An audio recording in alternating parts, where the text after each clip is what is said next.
They say family never turns their back on you, but my truth is that sometimes the deepest cuts come from your own blood. I'm Aditl Rowan, born in 1949 in Perth, Australia. Back in my late 60s, after the death of my husband Matthew, I sold the house we had built together to help my son Nathan and his wife Elise buy a bigger place in the suburbs. I felt I was safe, surrounded by family, but then something happened that proved I had been nothing more than a burden to them. Today, at 76, sitting in my villa by the coast, I'm finally sharing this because silence is too heavy a chain to carry. If you're listening, drop your city below. And don't forget to like and subscribe so this story reaches someone who needs it. For a while after Matthew's passing, I found comfort in small rituals. Every night, I lit a lavender-scented candle on the kitchen counter, whispering a prayer for his soul.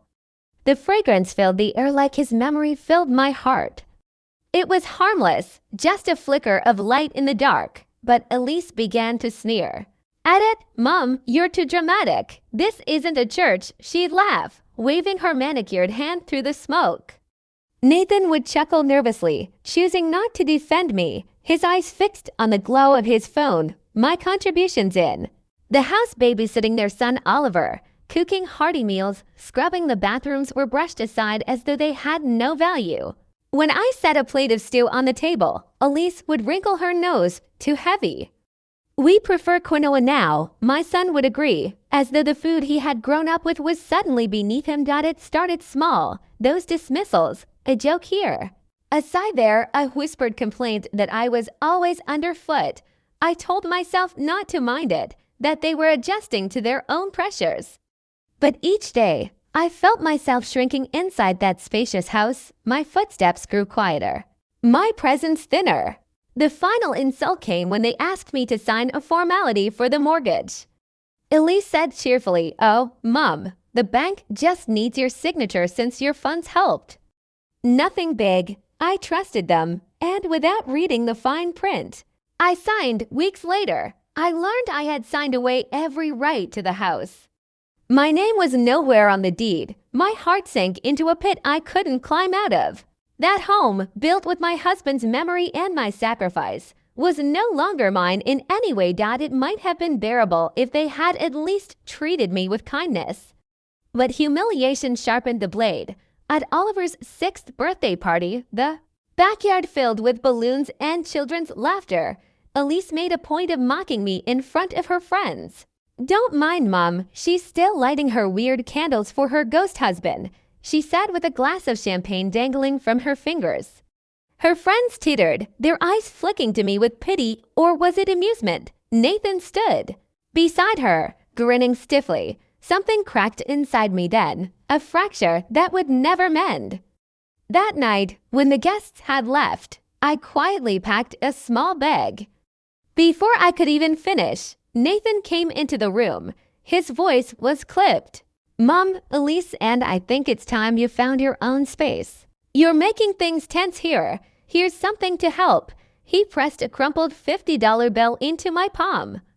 That was all my life was worth to him, $50. The sting of that rejection burned hotter than the winter wind I stepped into.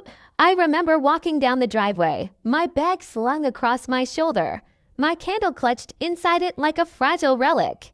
The house behind me glowed with lights and laughter, but none of it was meant for me anymore. My son, my flesh and blood, had shut the door with finality. The sky above was smeared with gray clouds, the air sharp enough to slice through my thin coat. I was 70 years old, with nowhere to go, $50 in my pocket, and the bitter taste of betrayal sitting on my tongue. I wandered through the streets of Fremantle that night, my legs trembling, my breath turning into little ghosts in the cold air. Hotels were out of the question. $50 wouldn't even cover a single night. A bus station bench became my shelter. I huddled there, hugging my bag, whispering Matthew's name as if he could answer. My body ached from the hard surface, but the deeper pain came from the thought that I had sacrificed everything. My home, my savings, my dignity for a son who now considered me disposable. When the morning light finally spilled over the horizon, it didn't bring warmth.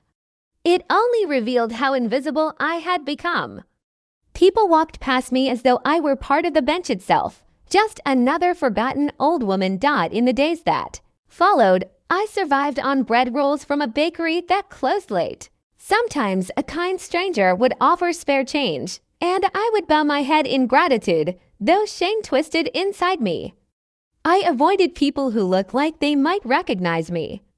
I couldn't bear the pity, the gossip. My world shrank to streets, benches, and the tiny flame of the lavender candle I lit in secret, shielding it with my hands against the wind. That flame was my only tether to Matthew, to the life I had once known. At night, I whispered, "Guide me, love, show me the way out of this." The cruel irony was that Nathan and Elise lived comfortably in the house I had paid for. I sometimes walked past it, my heart pounding, just to see the curtains drawn, the garden blooming, Oliver's toys scattered across the yard, my grandson, whom I had rocked to sleep as a baby, laughed inside those walls. I couldn't bring myself to knock, to beg. I wasn't welcome, and I would never humiliate myself further by asking. Each time I walked away, the weight in my chest pressed heavier. I told myself over and over, I am not dead yet. I will not die on a bench with my story untold. One evening, as the sun sank and the sky blushed purple, I paused outside the riverbank. The water lapped gently, reflecting the city lights. My reflection stared back at me, a woman hollowed by betrayal, but not entirely extinguished. That moment, I made a silent vow. If I survived this, if I ever found my footing again, I would never allow anyone, not even my own son, to strip me of my dignity. I would carve out a life from the ashes they had thrown me into, and I would make sure that when they came crawling back, they would find me standing taller than ever. But vows are easy to make in the dark. The real test came in the nights that followed, nights of hunger, shivering under thin blankets I found in a charity bin, clutching my candle like it was the last ember of my soul. I had nothing but that fragile flame, $50 that quickly disappeared, and the stubborn pulse of hope that refused to die in me, even when the world seemed determined to grind me down. I didn't know then that fate was about to throw me into a night colder than any I had faced before, a night that would change everything, a night where the cry of another abandoned soul would awaken a fire in me stronger than all the rejection I had endured. That night was when my story truly began to shift. The night it happened was one of the coldest I remember. The air cut through my coat like knives, the stars hidden behind thick clouds that pressed down on the city. I had wandered aimlessly, too restless to sleep on the bus station bench, my stomach hollow and my hands stiff from the chill. The streets were eerily quiet, only the occasional car slicing through the darkness. My candle was tucked carefully in my bag, and though I hadn't lit it, I clutched the bag to my chest as though it could keep me warm. I muttered under my breath, asking Matthew to guide me, though even my prayers came out as fog. That was when I heard a faint, fragile cry, carried by the wind, a sound so thin it almost disappeared between the rustle of rubbish bins. At first, I thought my ears were deceiving me. But then it came again, a weak wail, trembling and urgent. My feet moved before I had time to think, leading me toward the alley between two shops. The smell hit me first, damp cardboard, rotting vegetables, the sour stench of discarded meals. And there, tucked inside a dumpster, wrapped in nothing but a blood-stained towel, was a newborn baby. My breath caught in my throat. The tiny face was red, scrunched against the cold, her fists flailing helplessly. My heart cracked wide open. "Oh God," I whispered, trembling as I reached in, lifting her into my arms. She was ice cold, her skin clammy, her cries weakening. Whoever left her there had given her no chance. I held her close, pressing her against my chest, trying to share what little warmth I had. My tears dripped onto her fragile head. "You're safe now, little one. I won't leave you," I promised, though I had no idea how I would keep that promise. My hands shook as I wrapped my coat tighter around her. She was so tiny, so breakable, yet something fierce surged inside me. It was as though life had handed me back a purpose I thought I'd lost forever. The world had abandoned me, and now it had abandoned her. But together, maybe we could survive. I stumbled to the nearest petrol station, cradling her against me. The clerk, a young man with tired eyes, froze when he saw me. "Ma'am, what?" he stammered, pointing at the bundle. "It's a baby," I gasped, my voice raw. "Call someone, police, ambulance, anyone." He scrambled for the phone while I sank into a chair by the coffee machine, rocking her gently, whispering nonsense words to keep her awake. Minutes stretched like hours until sirens pierced the night. Paramedics rushed in, their faces a mix of shock and urgency. They wrapped her in heated blankets, checked her vitals, and spoke in clipped tones. "If you hadn't found her when you did," one murmured. At the hospital, I wasn't allowed into the room where they treated her. I sat in the corridor, my clothes damp with sweat and tears, my body shaking as though the cold had seeped into my bones permanently. Nurses walked past, some giving me sympathetic looks, others suspicious ones, as though wondering what an old woman like me had to do with a newborn found in the trash. After what felt like eternity, a doctor came out. "She's stable," he said gently. Relief flooded me so hard my knees gave way, and I had to grip the wall. "She need monitoring, but she's a fighter." The police asked questions, and I told them everything about how I'd been walking, how I'd heard the cries, how I couldn't bear to leave her. They nodded, their pens scratching notes. "We'll investigate, but it's likely she was abandoned shortly after birth," one officer said grimly. The words made my stomach twist. How could anyone leave a life so precious, so innocent too? Die in the dark. That night, I sat by her hospital crib, watching her tiny chest rise and fall under the glow of machines. She was nameless, unwanted, left to be forgotten. But to me, she was already more than that. I whispered to her softly, "Your name is Hope, because you're proof that light can be found in the darkest places." News of the rescue spread quickly. A local reporter caught wind of the story, snapping a photo of me outside the hospital with my frail hands resting on the incubator. "Grandmother saves abandoned infant," the headline read the next day. Strangers began sending blankets, formula, letters of encouragement. For the first time since Nathan cast me out, I felt seen not as a burden, not as a nuisance, but as someone who mattered. Still, I knew the system could take her from me at any moment. Child Services hovered, asking questions, filing reports, deciding her future as though she were paperwork instead of flesh and blood. The thought of losing her gnawed at me, but I kept my fear hidden. I just held her whenever I was allowed, whispering promises she couldn't yet understand. It was during those hospital days that a man from my past found me. His name was Walter N., a rugged figure with kind eyes, a little older than me. He had been a soldier once, years ago, and I had nursed him after a roadside bombing when I volunteered as a young woman. I hardly recognized him at first, but when he spoke, the memory rushed back. "You saved my life, a diddle," he said quietly, his gaze steady. "And now I see you've saved another." My throat tightened, too choked with emotion to answer. He pulled up a chair, his presence calm, solid, like an anchor in the storm. In the days that followed, Walter returned often. He brought food. When he saw I wasn't eating, pressed money into my hand when I tried to refuse, and listened when I poured out the grief of being cast aside by Nathan. One evening, as the hospital buzzed quietly around us, he said, "I have a cabin near Margaret River. It's empty now, but it's warm, safe. If you and this little one need a place, it's yours." I stared at him, stunned. A roof over our heads, a chance to start fresh. It felt like a miracle I hadn't dared hope for. "I can't take something like that," I whispered, shaking my head. But Walter smiled gently. "You can, and you must.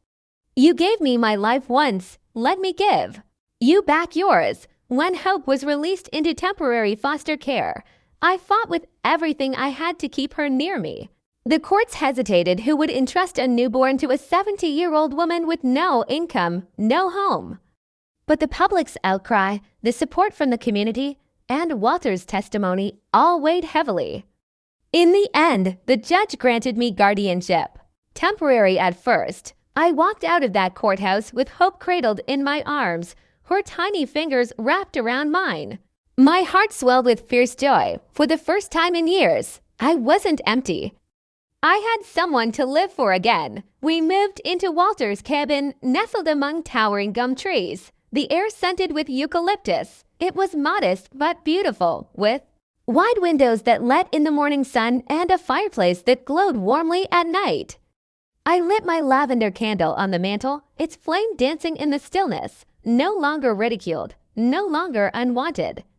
Hope thrived there, her cries filling the space with life, her laughter bubbling as she grew. Each day, I rocked her in my arms, whispered stories of Matthew, told her how she had been chosen by fate to survive. Walter became a constant presence too, helping repair the cabin, fetching supplies, sitting with me by the fire as we watched Hope sleep. Those early months in the cabin were hard but healing. I learned to live on little, stretching every dollar, mending clothes, cooking simple meals. But I had purpose, I had love, and I had peace each night when the candle burned. Lo, I whispered to Matthew, I found her. She saved me as much as I saved her. And in the soft flicker of light, I felt as though he was nodding in approval. I had been thrown out with $50 and left for dead by the very people I had given everything to. But now, with Hope's tiny hand in mine and Walter's kindness steady beside me, I realized I was being reborn. My son's rejection no longer defined me. This little girl's survival and my determination to raise her would become the defining chapter of my life. And as seasons turned and hope grew stronger, I began to understand that fate was not done with me yet. The road ahead held reckonings. I couldn't yet see reckonings that would one day bring Nathan and Elise back to my doorstep, begging for what they once threw away. Time moved differently in the cabin. Seasons painted the trees in colors of gold, crimson, and green, and each change felt like a mark of survival. Hope grew from a fragile baby into a sturdy little girl with curls like spun honey and a laugh that filled the rooms like sunlight. I taught her how to walk across the wooden floors, her small fingers clutching mine as she wobbled and then burst into delighted squeals when she succeeded. Walter often sat by the doorway, smiling as though watching us healed something broken. Inside him too, life was simple, quiet, yet full of a richness no mansion could give. I worked with my hands, mending clothes for neighbors, selling small knitted blankets at the Sunday market, and people came to know me not as a burden, but as the grandmother who had saved a life years past, and the story of the night I found hope refused to fade. Journalists reached out occasionally, wanting updates. Sometimes they even photographed us, me, in my worn shawl, and Hope, perched on my lap, grinning. To my surprise, people cared. Letters arrived, some from women my age who said, "You've reminded me that we are not useless, even when our children cast us aside." I kept those letters in a wooden box by the fireplace, treasures of voices that echoed my own pain. The lavender candle still burned every evening, a ritual of remembrance and resistance, its fragrance winding through the air as though whispering, "You survived." Walter became more than a friend as the years stretched on. He was steady, patient, never demanding more than I could give, but always there with a hammer when the roof leaked, with firewood when the nights turned sharp, with silence when my heart was heavy. Sometimes we'd sit outside under the stars, Hope asleep inside, and he'd say, "You gave me back a reason to keep going." And I would answer softly, "You gave me back a home." Love, at our age, was different, gentler, wiser, built not on passion, but on shared scars and the courage to keep living. When Hope turned 6, just the age Oliver had been when I last saw him, Walter surprised us with something I never expected. "A diddle," he said, placing a set of keys in my hand. "This cabin isn't enough for the life you've built. You deserve more. There's a villa by the coast, spacious, warm, with a garden. It's yours." I stared at him, trembling. "Walter, I can't accept something like that," but his eyes softened. "You already have. I've arranged it in your name. It's not charity. It's gratitude for hope for me, for all you've endured when we moved into that villa. I wept the first night. Every room echoed with possibility. The sea sang through the windows, the scent of salt mixing with lavender as my candle flickered on the mantel. Hope ran through the halls, her laughter bouncing off the walls, filling them with life. I looked around and thought, this is mine. Not because my son gave it, not because I begged for it, but because life, somehow, had rewarded the cracks in. My heart with light dotted was in that villa, years later, that the past came knocking. One afternoon, I heard a hesitant knock on the heavy oak door. When I opened it, my breath caught. There stood Nathan and Elise, their clothes worn, their faces hollow with defeat. Behind them, Oliver lingered, taller now, awkward, his eyes shifting. Between shame and curiosity, for a moment, the years dissolved, and I was back on that cold night with $50 in my hand. But then Hope's voice rang out from inside the house, calling, "Grandma, where's my sketchbook?" And I remembered who I was now. Nathan's voice cracked first. "Mom, we've lost everything. The business failed. The house is gone. We have nowhere to stay. We thought maybe." His words trailed off, swallowed by the weight of his own disgrace. Elise, once so polished, stood silently, her eyes darting to the floor, unable to meet mine. I looked at them, really looked at the desperation etched in their features, at the irony of them standing on my doorstep now, seeking refuge from the very woman they had discarded. For a moment, the ache in my chest threatened to undo me. I remembered the bench, the hunger, the humiliation. But then I remembered the warmth of Hope's hand in mine, the light of the candle, the vow I had made to never let them strip me of dignity again.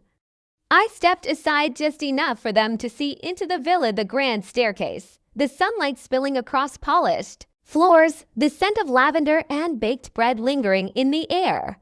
"This is my home," I said calmly, "mine, not because you gave it to me, but because I rebuilt my life when you threw me away." Nathan's eyes brimmed with tears. "Please, Mom, we just need some time. We can make it right. We can be a family again." His words might have moved me once. But family, I had learned, was not defined by blood alone. It was defined by love, respect, and presence, and they had abandoned me when I needed them most. Behind me, Hope appeared, her sketchbook in her arms, her bright eyes curious. She tugged at my sleeve. "Grandma, who are they?" I bent down, kissed her forehead, and whispered, "Just people from the past, darling." Then I straightened and looked my son in the eyes. "I forgive you," I said, my voice steady. "But I will not take you back. This house, this life, is not for you. You made your choices, now live with them." Elise flinched as though struck. Nathan opened his mouth, but no words came. Slowly, with the weight of their own downfall pressing on them, they turned and walked away. Oliver glanced back once, his expression unreadable, then followed. I closed the door softly, not with bitterness, but with finality. That evening, as the sea whispered against the shore and the candle burned steady on the mantel, I sat with Hope and Walter by my side. My heart was not heavy. It was free. I had faced the people who once defined my worth, and I had shown them that I was no longer theirs to diminish. Hope curled against me, her small body warm, and whispered, "Grandma, we're the luckiest family in the world." Tears pricked my eyes, but they were tears of joy. "Yes, darling," I murmured, "we are." And so here I am, an old woman, with a villa by the coast, a chosen family beside me, and a flame that never went out. They threw me away with $50, but I rose again, stronger, brighter, unbroken. And if my story finds you, remember this: no one has the right to decide your worth. Light your candle, hold it high, and let the world see that you cannot be extinguished. Moral lesson: even when family fails, kindness, courage, and chosen love rebuild life into something stronger than betrayal could ever destroy.